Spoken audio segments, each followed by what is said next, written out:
यह कहानी दुनिया के एक ऐसे आर्मी ऑपरेशन की है जो अब तक किसी ने नहीं सुना होगा।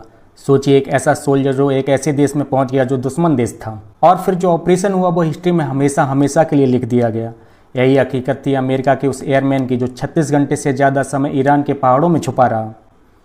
ये कहानी 3 अप्रैल 2026 की रात की है। कैसे अमेरिका ने अपने एयरमैन को ईरान के उस दुर्गम रास्ते से ढूंढ निकाला, कैसे ये पूरा हुआ ऑपरेशन। अमेरिका का F-15 दुनिया के सबसे खतरनाक और ताकतवर फाइटर जेट में माना जाता है। ईरान की सेना ने उसे मार गिराया। यह पिछले 1 महीने से चल रही जंग में पहला मौका था जब किसी अमेरिकन फाइटर जेट को दुश्मन की फायरिंग से मार गिराया गया हो। यानी सिर्फ एक विमान के गिरने की खबर नहीं थी, एक बहुत बड़ा झटका था। उस जेट में 2 लोग सवार थे, पहले थे पायलट और दूसरे थे एयरमैन। यानी वेपन सिस्टम को ऑफिसर जो वेपन्स को ऑपरेट करते हैं वो एयरमैन कहलाते हैं।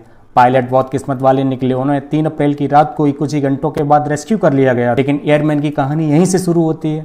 और जब इसी दिन एयरमैन थे वो पैराशूट से उतरते समय घायल हो गए, और इस बीच उन्होंने डिसाइड किया कि कहीं छुप जाता हूँ। हाँ, उस एयरमैन ने अपनी SAR ट्रेनिंग का सहारा लिया। यह ट्रेनिंग अमेरिकन सोल्जर को इसलिए दी जाती है ताकि अगर कभी वो दुश्मन के इलाके में फंस जाए तो खुद को कैसे बचा सकेंगे। 36 घंटे से ज्यादा समय तक घायल अकेले एक पिस्टल के सहारे वो एयरमैन छिपता रहा, भागता रहा और अपनी जान बचाता रहा।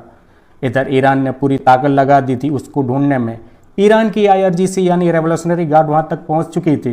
ईरान ने उस सैनिक को पकड़वाने के लिए इनाम भी घोषित कर दिया था। CIA ने एक ऐसी दिमागी चाल चली, उन्होंने ईरान के अंदर झूठी खबर फैलाई। अमेरिका की सेना तो पहले ही उस एयरमैन को ढूंढ चुकी है और उसे वहां से निकालने की तैयारी में। इस अफवाह से ईरान की खोज थी वो डायरेक्शन से भटक गई। इसी मौके का फ़ायदा उठाते हुए CIA ने अपनी खास टेक्निक से एयरमैन की जो इमरजेंसी बीकन थी उसके सिग्नल से उसकी एग्जैक्ट लोकेशन पता कर ली। जब कोई फाइटर जेट गिरता है या बीकन है जो लगातार सिग्नल भेजता रहता है, वो लोकेशन तुरंत पेंटागन अमेरिकन को भेजी गई। और जो प्रेसिडेंट ट्रंप थे उन्होंने बिना देरी के ऑर्डर कर दिया कि ऑपरेशन शुरू करो। 4 अप्रैल 2026 की रात को सैकड़ों अमेरिकन स्पेशल कमांडो ईरान के अंदर उतरे। जब टीम एयरमैन के पास पहुंची तो ज़बरदस्त दोनों तरफ से गोलाबारी हुई।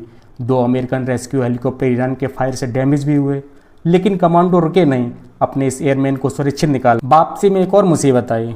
एयरमैन और कमांडो को लेकर जा रहे 2 ट्रांसपोर्ट प्लेन एक टेम्परेरी एयर स्ट्रिप में फंस गए, जिसे अमेरिकन आर्मी ने खुद ईरान के दूर दराज इलाके में बनाया था। बीच 3 नए प्लेन भेजे गए और वे जो 2 फंसे हुए विमान थे उनको अमेरिका की सेना ने खुद उड़ा दिया ताकि उनकी तकनीक दुश्मन के हाथ ना लगे।